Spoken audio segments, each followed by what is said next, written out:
कहानी दो दोस्तों।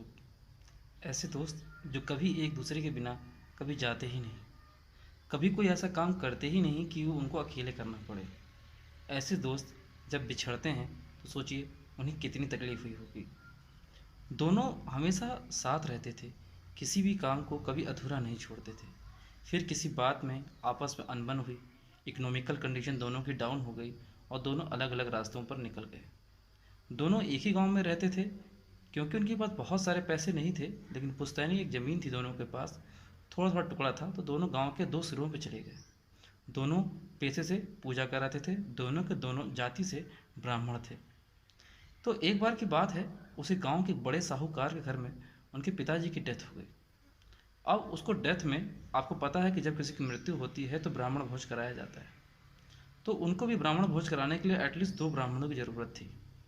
और उसकी जानकारी में वही दो अच्छे ब्राह्मण थे। आसपास के 10 गांव में उनसे ज़्यादा प्रकांड विद्वान कोई ब्राह्मण नहीं था। तो वो पहले गए पहले वाले ब्राह्मण के पास और उनसे बताया कि मेरे पिताजी की जो कर्म पूजा करनी है, तो आपको वहाँ चलना है भोजन करने के लिए। तो उन्होंने कहा ठीक है, मैं तो चलूँगा, लेकिन जहाँ तक मेरी जानकारी है आपको एक ब्राह्मण की और ज़रूरत है। तो दूसरा ब्राह्मण आप किसे लेके जा रहे हैं?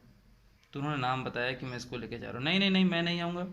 अगर आप उसको लेके जाएंगे तो मैं बिल्कुल भी नहीं आऊँगा आपके साथ। तो साहूकार ने फिर दिमाग लगाया और उन्होंने उससे कहा कि आप चलिए, मैं दूसरे किसी और ब्राह्मण को अपने साथ लेकर के जाऊंगा। उसके बाद जो है, उन्होंने उससे कहा कि ठीक है, तो आप मेरे साथ चलिए, मैं किसी और ब्राह्मण को अपने साथ लेके चलूंगा।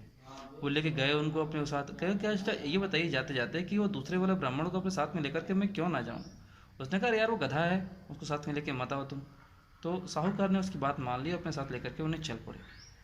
फिर वो दूसरे वाले ब्राह्मण के पास गए, उनसे कहा कि श्रीमान, सारी कंडीशन बताई कि मेरे पिताजी की सारी जान वो मृत्यु हो गई है और उनकी अंत्येष्टि के लिए सारी चीज़ें पूजा पाठ करा रहा हूँ, तो आपकी ज़रूरत है।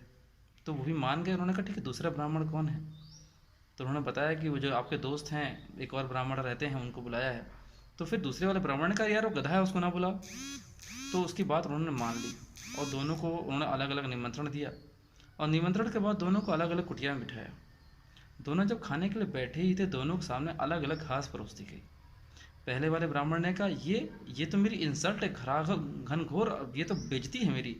ऐसा क्यों क्यों कर रहे हैं आप मेरे साथ? फिर दूसरे वाले ब्राह्मण के सामने वैसी घास परोसी गई। उन्होंने भी यही बात कही कि आप मेरे साथ ऐसा क्यों कर रहे हैं?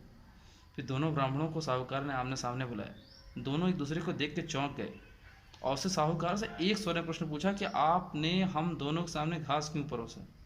उन्होंने कहा कि आप दोनों ही विद्वान हैं, दोनों की ही बातें सिरोधार्य हैं। आपने कहा ये गधे हैं, इन्होंने कहा आप गधे हैं, हमें लगा आप दोनों गधे हैं, इसलिए आप दोनों के सामने घास परोसी गई। यही कंडीशन है आजकल भारत में हर व्यक्ति की। हम नागरिक नहीं हैं, मतदाता बन चुके हैं। मतदाता, हम किसी पार्टी के सपोर्टर हो चुके हैं, उस पार्टी से हमें कोई लेना देना नहीं है, फिर भी हम उस पार्टी को सपोर्ट करते हैं। हम कभी भी पर्टिकुलर व्यक्ति की व्यक्तिगत रूप से उसकी जानकारी हासिल नहीं करते। हम किसी पार्टी को फेसबुक व्हाट्सएप पे सुन करके उसके सपोर्टर बन जाते हैं या उसके अगेंस्ट में आ जाते हैं। कभी भी सच्चाई का पता लगाने की कोशिश नहीं करते, जो कि सरासर गलत है। तो इस कहानी को सुनाने से सिर्फ मेरा एक ही मकसद है, कभी आपस में झगड़ा मत करिए, क्योंकि एकता में ही शक्ति है। ओके दोस्तों, फिर मिलेंगे किसी अच्छी कहानी, किसी अच्छी बात, किसी अच्छी कहानी, किसी अच्छी जानकारी के साथ। तब तक के लिए टिल देन बाय बाय, चाओ चाओ, सायोनारा एंड जय हिंद।